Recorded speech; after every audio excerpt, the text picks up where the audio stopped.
Sasho sangena thina singalala endleleni nazi indaba ze1KZN TV ehamba phambili namuhla.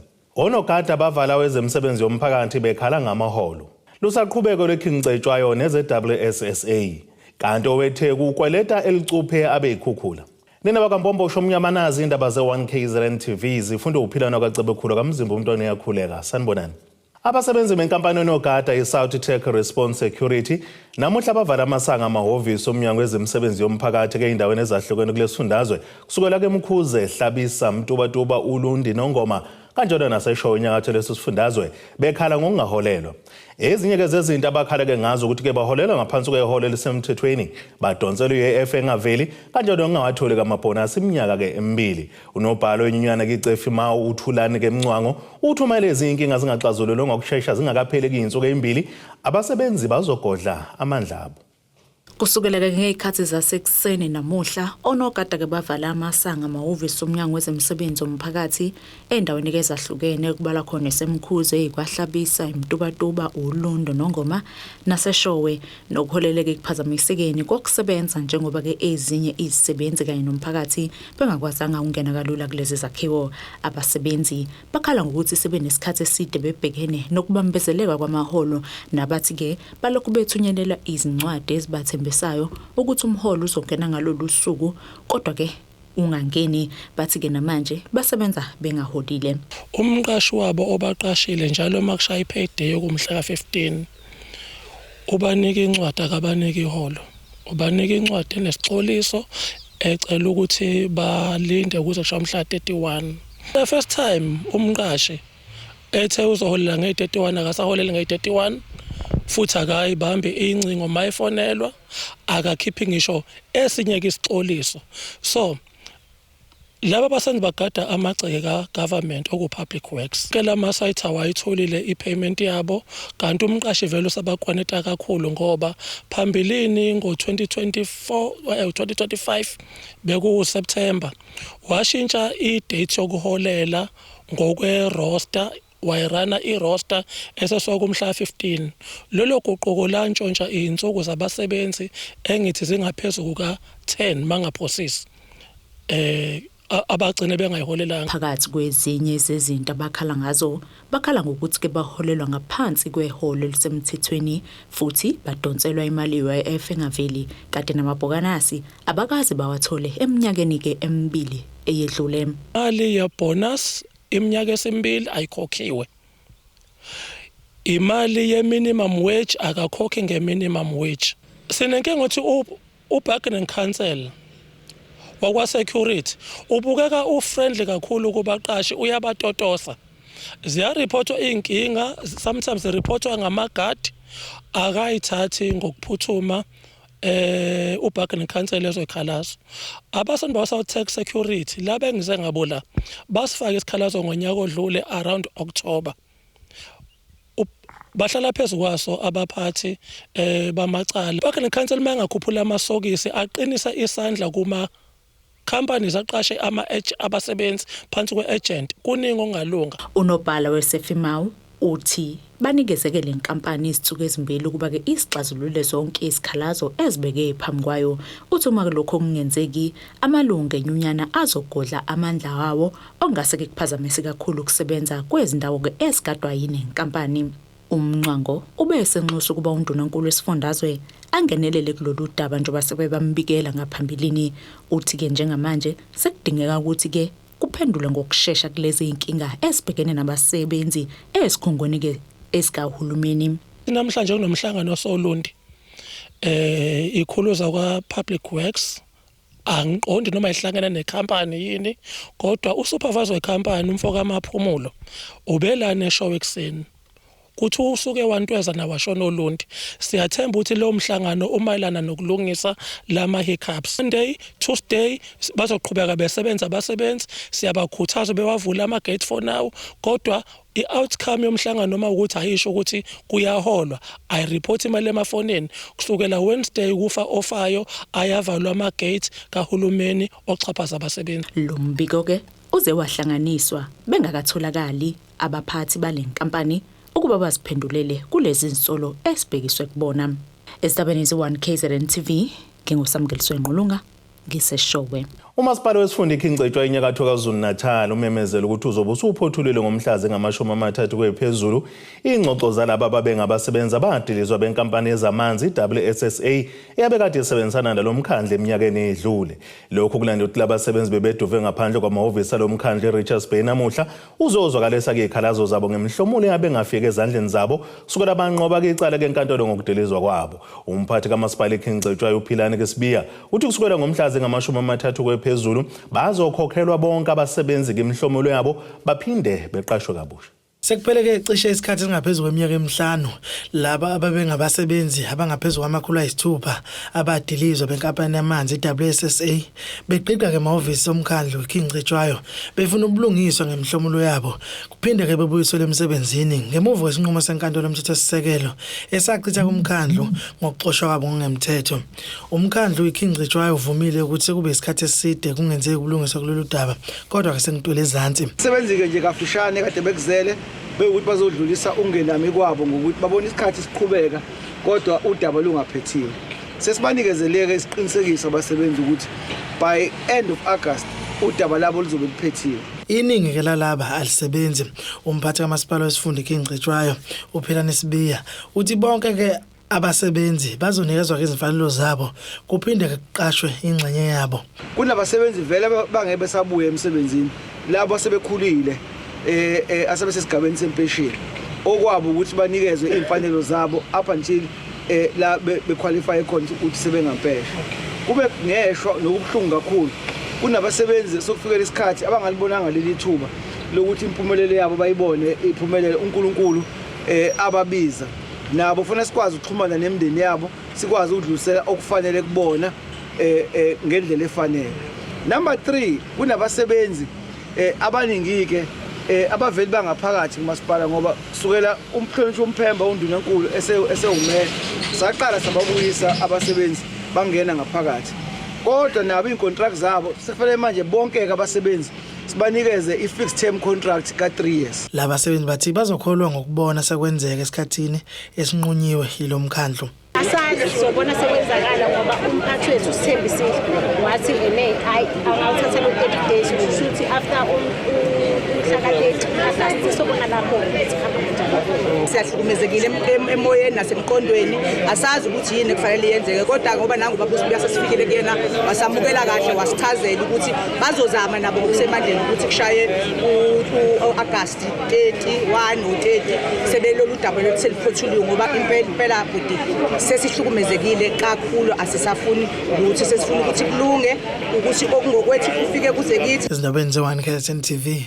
kubiNkosi Mthembu eRichards Bay. Abanikazi bebhilidi behlala bayizisulu zezikhukhula zangonyaka u-2022 bakhala ngomasipala weTheku KwaZulu-Natal obakoleta ke imali njengoba sekuyizinyanga ungakhokhi imali yokuhlala kwalezi zisulu kanye ke neinsiza ke ezifana namanzi kanye nogesi. Lokhu kuza njengoba lezi zisulu ivulela abanikazi bebhilidi icala enkantolo kaMantshisi eThekwini lokubakhiphela phandle njengoba sebechitheke izinsuku ezisikhombisa zonke belala emgwaqeni. Ibalelwa ngaphezulu kwa-1 million imali abanikazi bebhilidi ebehlala izisulu zezikhukhula zangonyaka u-2022 abathi ke bayikweleta umasipala iTheku ogcine ungasayikhokhi irenti kanye nesidingo ezifana nogesi namanzi nokunye. Besisenkantolo ke namhlanje esizathu ukuthi umasipala awikhokhi irental yama-flood victims ayethembisa ukuthi umasipala uzoyikhokhela so bayasikowisha kunenyanga eziningi ezingakhokhiwe amanzi nogesi umasipala awukhokhelile and usebamuvile abanye abantu bebhilidi and sisele thina ezolendo nesisikweleti so besileke enkantolo ukuzoza ukuthi kuzokwenzakalani about ukukhokheleka kwethu ezisingulandlord noma singabaqashi bebhilidi noma ngeke ngakwazi ukuthi ngimenshine ukuthi imali engakanani kodwa engingakusho ukuthi ingaphezulu kwe-1 million.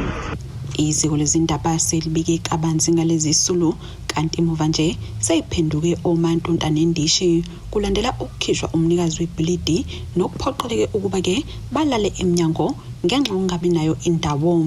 Laba bababele enkantolo ngenhloso sokuvulela umnikazi webhilidi icala lokubalaxaza kuhle kwenyongo yenyathi. Sahamba saka legal aid sayovula icala for ukuthi sikhishelwe impahla eminyango. Namhlanje ke besise court SCR court number 6 nangeshwa nangebhadi icala lihlehlele umhla ka6 ngoba uthe umuntu kade semmangalela akakho prepared, amaphepha yakhe awakho right, so bazobuya ke Friday icala lizoqhubeka. Asazi ke but sinethemba lokuthi kuzolunga ngoba kubhlungu kakhulu ingane sigezele eminyanga bo 5 ekseni and ke kulela bhilidi bese kuhlupha amagundane azidlela impahla khona lapha eminyango, izinto ziyamosheka khona lapha eminyango. So nje into esifunayo akukuningi, umasipala awuyeke ukuhamba ukhipha istatement ezirong. Thina sabacela esikudinga sidinga ishelter, sidinga indawo yokuhlala. Ingane zethu siqhubeke nesikole ukuthi M3 ingane ziyasala esikoleni, sicela indawo yokuhlala. Kubhlungu kulala eminyango nezingane ezincane. Umasipala umele ekutheni limndeni ebalelwa kwishumi yaziswa ngesikhathi esifanele ukuthi ke kayifanele ukuhlomula ngenxa yezathu ezahlukene.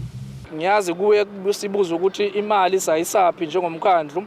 Imali njengomkhandlu zangena, siyazi ukuthi kwakufanele silungise ingqalasizinda, ezinye izinto ezazishawe ama-floods, amapipe endle, ama-water treatment plants ethu ebesiwalungisa.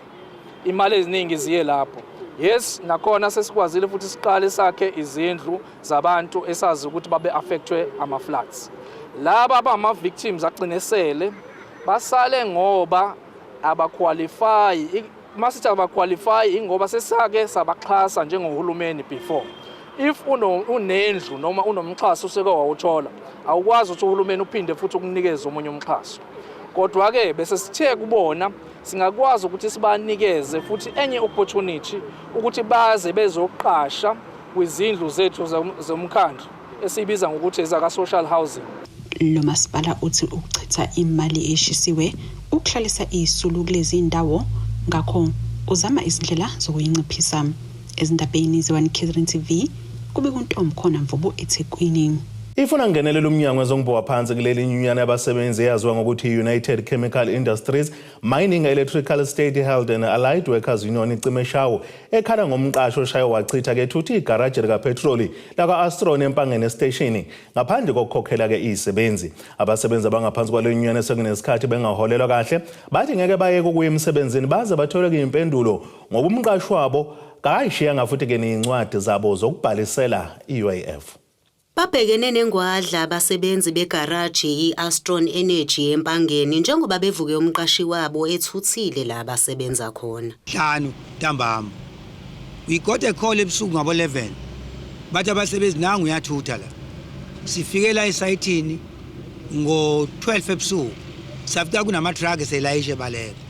Then sawa block asathi no. You can't go away. Ukweleta abasebenzi, you have to pay. We had a meeting now from 12 o'clock. Uzesa reach a conclusion ngo 3 o'clock ekseni. Kwathi ngo 3:10 ubeqala ukukhokha imali zabo. Kodwa umqashi simboni sizwa ngayo efonini. Lo sesayithini uvela athi uyisebenzi yena. Bathi ke gcineni uyikhokhele imali ebaleka. Masithi ke thina ke you have been here for the last 3 months. Sifuna iUIF. Remember kuze kube namhlanje asiyazi company yakhe akafuna ukudeclare, akafuna ukuveza igama le ID yakhe o igama le company o yamagama akhe, akho lutho nje siqoka nje emoyeni. We are worried thina njenge union.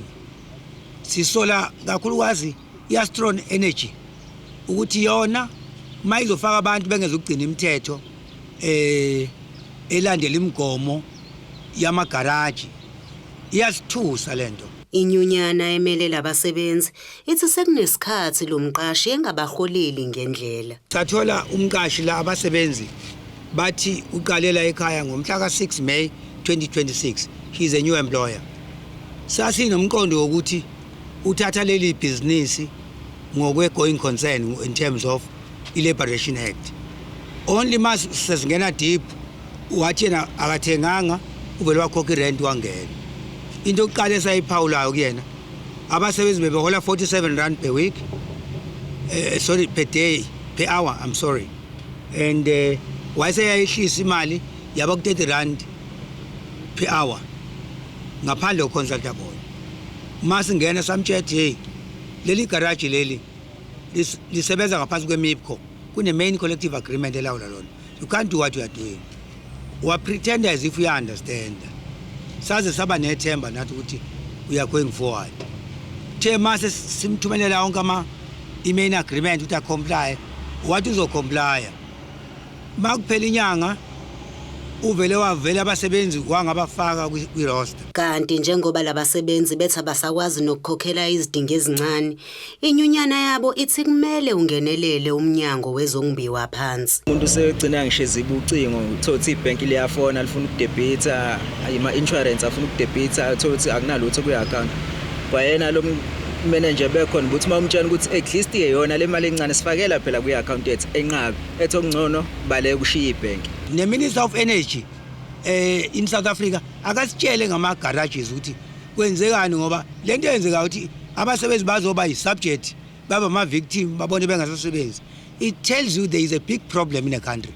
We can't allow that. These people are now unemployed and you can't talk to no one. Akho leader or any authority also kala ukucheka nayo umbuzo, how did they start operating here?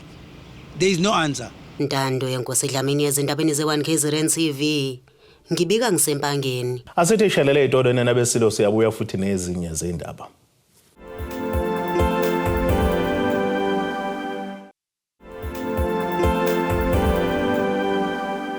Asibonge siphinde sinamukele futhi kuyindaba zethu ze-1 KZN TV. Nazo ke zona ehamba phambili namuhla. Onogada bavala wezemsebenzi yomphakathi bekhala ngamaholo. Lusaqhubeko lekhincetshwayo neze-WSSA. Kanti owethe kukweleta elicuphe abe ikhukhula. Ilungu le-ANC KZN PTT uMzizuma uzwakalisa ungenami ngesibalo ke esiphansi ke sabantu ababhalisele ukuvota ngaphansi kwesifundo uMgungundlovu kule mpelasonto yokubhalisela ukuvota njengoba abantu bakule ndawo bebilinganiselwa ku-1.2 million. Ekhuluma ke neziko lezindaba kuNcamalala uveza ukuthi abantu kumele basebenzise ilungelo labo lokuba ke ingxenye kahulumeni. Amaqembu ezepolitiki ahlukene abephume ngomningi bawo enkanisa esikhungweni zokubhalisela ukuvota enxenxa abantu kuba babhalisela ukuvota njengoba bekuyithuba lokugcina lokubhalisela ukuvota okhethweni lohulumeni basekhaya ozoba mhla zine kuLwezi. Lokhu kuze emva kokuba inhlangano yengamele ukhetho IEC beyivule leli thuba lokugcina. Ilungu le-ANC kwi-KZN PTT uMzizuma uthi akeneme ngesibalo sabantu bakwisifunda uMgungundlovu ababhalisele ukuvota. Ba 1.2 million. Kodwa abantu ababhalisele ukuvota bala ko 600,000. Okusho ukuthi una cishe uhalf wabantu ongarejistile. La nje eMsunduzi la sikhona. Abantu bakhona babalelwa la ko 800,000. Kodwa abantu ababhalisela ukuvota bawu 361,000. So siyafisa ukuthi kumphakathi wakithi ithuba elinjengaleli ithuba lokuthi nje babe ingxenye yokuthi bakhe uhulumeni. Uzuma uthi lokhu kunomthelelo ekulethweni kwezidingo zomphakathi njengoba nemali izoba phansi kubhekwe izibalo zabavoti. Siza kusebenza nezinto ezilethwayo ngokwentuthuko zilethwa la eMgungundlovu nakomasipala bakhona kuyabhekwa futhi ukuthi bangakanani abantu ababhalisela ukuvota. Manje uma sizoba nabantu abawu 1.2 million kodwa kubhalisa kuphela abantu abawu 600,000 sizonikezwa thina imali angathi kunabantu abawu 600,000 yet kunabantu abawu 1.2 million. Uzuma uphinde waveza ukuthi benze konke okusemandleni bewukhongolose ngaphansi komasipala bayisithupha ababaphethe ngaphansi kwesifundo uMgungundlovu. Waveza ukuthi baphezulu kwezinye zezinhlelo zokulethwa kwesidingo zomphakathi.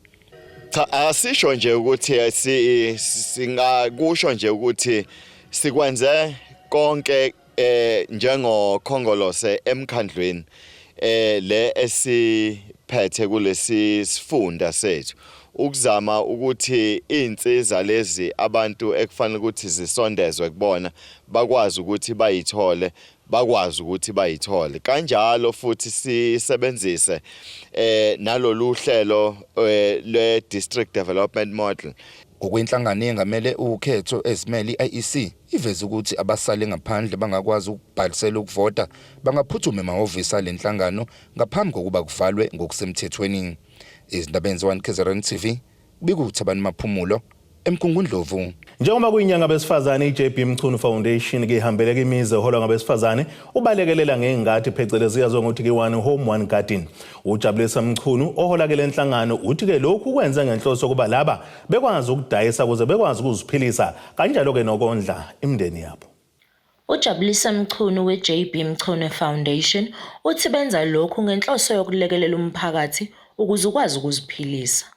Namhlanje usuna namhlanje esikwenzayo sihamba ngeprogram ekuthiwa i-One House One Garden si-JB Mchunu Foundation kanye nesisonke yakhona lapha eForestdale ngenhloso yokugqugquzela nokufundisa nokwazisa abantu bakithi ukuthi ukudla kusemhlabathini asikholwa kakhulu ekutheni abantu kumele ubanike ama-food parcel because i-food parcel into ongayidla namhlanje but kusasa ayikho but abantu if uzobafundisa ukuthi kuyatshalwa kuyalinywa kuze ukudla uzokwazi ukuthi usikhiqizele wena njalo njalo and siphinde futhi sigqugquzele nabantu abanendawo enkulu ukuthi bengalima yonke indawo yakho umuntu kuze kufike izingeni lokuthi esengaza kudayise. Uqhubeka ngokuthi inhloso yabo ukuxosha ikati eziko emndenini eminingi yaseDandi.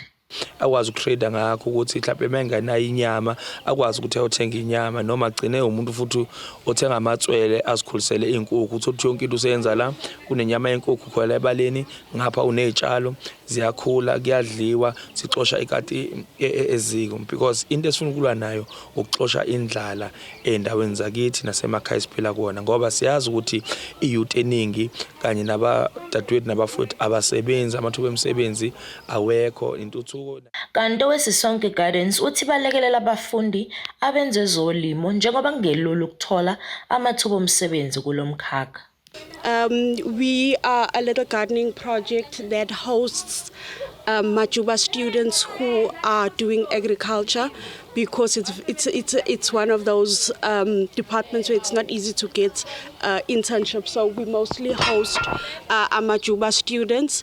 We're here today as a Women's Month initiative with JB Foundation, just to assist with homes and bringing back homes that have food sources in the yard, learning how to be able to sustain a home with a garden.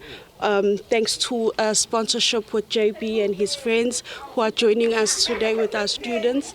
They've supplied us with plants, we've supplied the labor, and we're here with the One Home, One Garden initiative. Khona manjalo abanye babaxhasi baveza ukuthi JB Mchunu Foundation ilekelela kakhulu umphakathi ukuze ukhule. Namhlanje sila eDandi sizolekelela inkunzi yethu lapha uJB Mchunu ngoba simazi ukuthi umuntu ongagcina ukuphila nebandla kuphela umuntu futhi othanda ukulekelela umphakathi umuntu othanda ukubona umphakathi ngaso sonke isikhathi uthuthuka. Namhlanje ke sila kwi-program yakhe i-One House One Garden ngoba umfowethu uJB ethe bafowethu ake siphumeni njengamanje sisekeni ukuncebeleka sihambeni siyoxhasa umphakathi sihambe sifake ingadi umuzi nomuzi sihambe sifake ingadi umuzi nomuzi sihambe sifake ingadi. Ubikuthobeka kahle ezindabeni ze1KZN TV eDandi. Ubambeke elikhulu ke iqhaza ekuthuthukiseni amaciko asafufusa umcimbi obanje minyaka yonke owaziwa ngokuthi uGumaskandi Festival. Umalusi ikhwela uGu Broadcasting Services uthi lo mcimbi uzobe kubanjwa kwesithupha kulonyaka kanti usukhiqiza inqwabe yabaculi asebemkantshubomvu. Uthi ngaphandle kokuthuthukisa amaciko lo mcimbi kubambe elikhulu ke iqhaza nasekuthuthukiseni nje umnotho wesifunda saSogwini. Okhulumeli uGumaskandi Festival uthi lo mcimbi uzobubanjwa kwesithupha kulonyaka kanti uthintaka ibekelwa amazolo njengoba bengeza inani lamaciko befunwa abantu. Uthi lo mcimbi usukhiqiza abaculi sebemkantshubomvu. Intaka ibekelwa amazolo ngomhla ka7 August 2026 la sobe sithula khona ngokusemthethweni i-line up yeGumaskandi Festival. So mhlambe angunda kakhe ndiyaqala asho ukuthi oba nama artists awabophele engalonyaka ngokubheka inkundla zokuxhumana abantu ukuthi obapha abaculi ababafunile ade besalile last year sibe sesifaka abantu abanjengabonkenshembe uJumbo umjolisi just to mention a few but ngomhla 7 August la sokhipha ke khona ke bonke abaculi ukuthi bangaphi esibaphethe. Uthi abaculi abafana nomjolisi abanye abakhuliswe yilo mcimbi. Kunama artists ade esaqala nabo like abomjolisi Matolgate just to mention a few abakhona la kwini namhlanje ba ama stars bayathandwa left and right. So uGumaskandi Festival ukwazela ukuthi ikhiqize abaculi abaningi abasebenza nohlonze njengamanje. Uthe zokuphepha ziqine kakhulu. Ezokuphepha kuqina ngendlela emangalisayo sinama company ama security esebenzana nayo ezobigadile isiqiniseko sokuthi kuphephile. Uthi akubona kuphela abaculi bakaMaskandi abazobonakala kulomcimbi kodwa nabacula umculo ohlukile. As uGumaskandi Festival singabantu abagude kakhulu ekwenzeni i-research. Akubona wonke umculi ongakwazi amelane nabalandeli beUGumaskandi Festival. Kunabaculi abanjengabo Jumbo esake satesta ngabo. Mobu performance kaJumbo ayifani nabanye abaculi begospel. Unokuthi acule ngoba zegospel kwi-performance yakhe. I mean zamaskandi kwi-performance yakhe. So sabona abantu bayakuthanda lokho. So ingako sithi masenze line up sabona lento ethandwa abantu asiphinde siyibuyise siyifake. Sinabantu abahlamba abanjengosijava umculo abaculayo i-Afropop but ewumaskandi anibakuthakasela lokho ingasiphinde sibafake nabo. Uthi kuzobe kuhlangene nabaculi abaqhamuke Eastern Cape.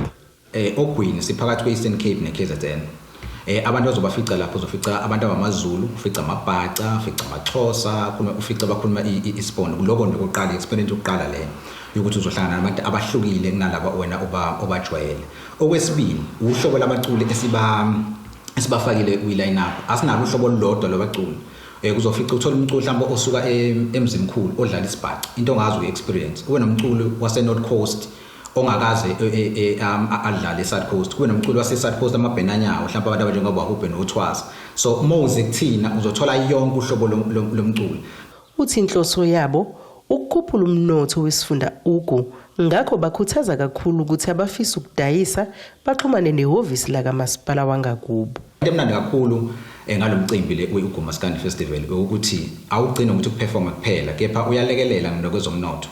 Mungabheka ke abantu abahlala nje from uMdoni to umuzi wabantu bazokwazi bathola ithuba lokuthi bakwazi ukuthi badayise lapha bakwazi ukuthi benze imali. Ukwethula ngokusemthethweni kwalomcimbi kuzoba mhlazi isikhombisa kwephezulu eUgu Sports and Leisure. Lo mbiko benuwethulelo zamando sicele wezindaba ze1 KZN TV ngisesayidi. Asimele sithi shelele etolweni nabesilo siyabuya futhi nezinye izindaba.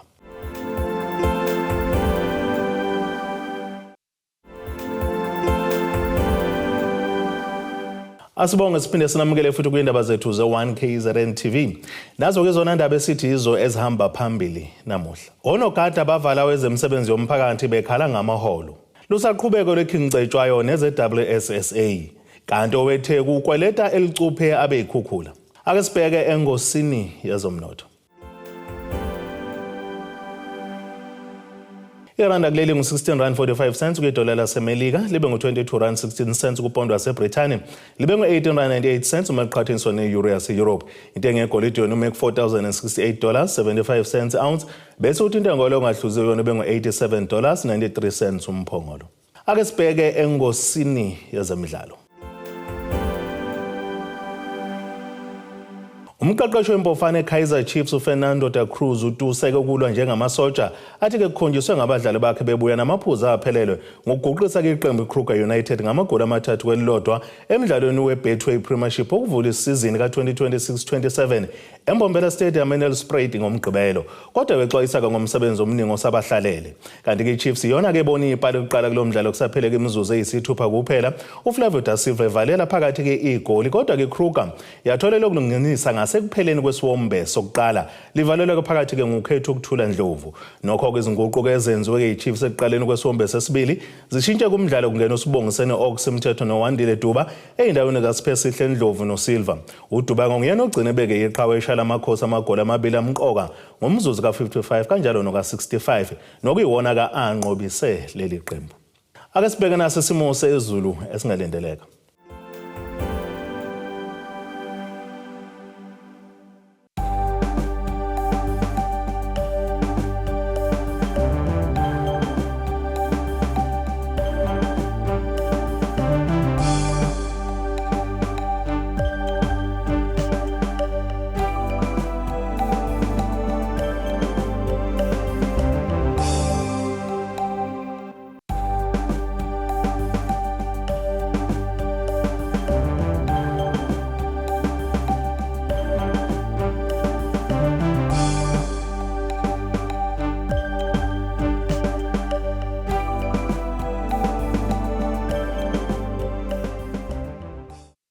Iyena nabakaqamba lenkomo zelahlekelo zodliwa umdlebe kwasoshangane. Okamzimba umntana nethimba lonke le indaba sithi khumu. Abethuli bethu bezindaba baxhaswe iThuli's Bayview Bridal. Ungabashayela kulezi zinombolo ezivelile